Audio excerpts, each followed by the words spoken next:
be coming in January. Woo! Please, I don't need your sympathy. So we told our daughter that she was going to be a big sister, and she was really happy about that. But we also told her to make sure she's careful on Mama. Because she's carrying the baby in her tummy, so we got to be gentle. So now the big thing for my daughter to do is to take one of her Beanie Babies and stuff it under her shirt, walk around the house and tell everyone that we have to be careful if she has a baby in her belly. And of course my wife thinks this is just, oh, it's so adorable. Of course, then I look at my wife and I say, yeah, you know what? It's not going to be adorable when she's 17 and she comes rolling up the driveway on the back of a Harley with a guy named Snake saying they're pregnant. And you know what? We damn well know we're not using those Beanie Babies, or she's not using those Beanie Babies to pay for her kids' education. Who's paying for her kids' education? Grandma and Grandpa, right? Sorry, I blew up.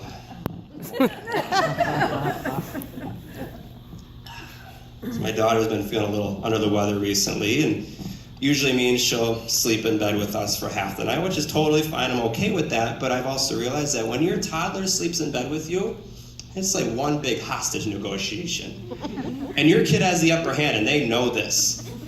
Oh, you won't let me use your pillow? Well, I'm gonna whine for 45 minutes, or at least until you let me use it. Oh, I can't sleep perpendicular between you two? Okay, here's an epic meltdown. I'm going to start a new game show. It's called Toddler Family Feud. It goes something like this. We recently surveyed 100 toddlers for the number one answer to this question. Why did you draw on the wall?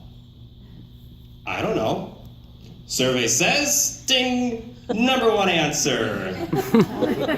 Of course, the twist is there's actually only 3 answers. I don't know. I didn't do that. And cause. Not looking forward to the big birds and the bees speech with my daughter.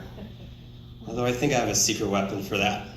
Any AC/DC fans out here tonight? Woo! Alright, I got a couple, but perhaps an album you're familiar with would be their Back in Black album. That's going to be my secret weapon, because all I got to do is get my daughter trapped in the car with me for about a good 3 hours, pop that CD in, and just mention to her, you know, honey, when Brian Johnson says that he's given the dog a bone, he's not talking about playing with his pet Labrador. It's actually a true story. That's how my wife got her birds and the bees speech. Me, internet porn. And something else that I'm now looking forward to with our next kid, and I've already mentioned it once, it's potty training. Potty training is a nightmare, and I actually think that potty training should maybe be a form of punishment for some low-level criminals. You know, like on sentencing day, the judge would be like, I sentence you to 18 months in jail or 6 months potty training a toddler. If I'm the lawyer, I'm telling him, take the jail sentence, dude. Take the jail sentence. I had a friend ask for some tips on potty training. He's got a little boy or a little girl, whatever, it doesn't matter. And I say, you know what you got to do to get your kid to go? You got to bribe him. Straight up bribery. Tootsie Rolls work really well, actually. And you gotta praise them, but like over the top praise, it just makes you sick inside.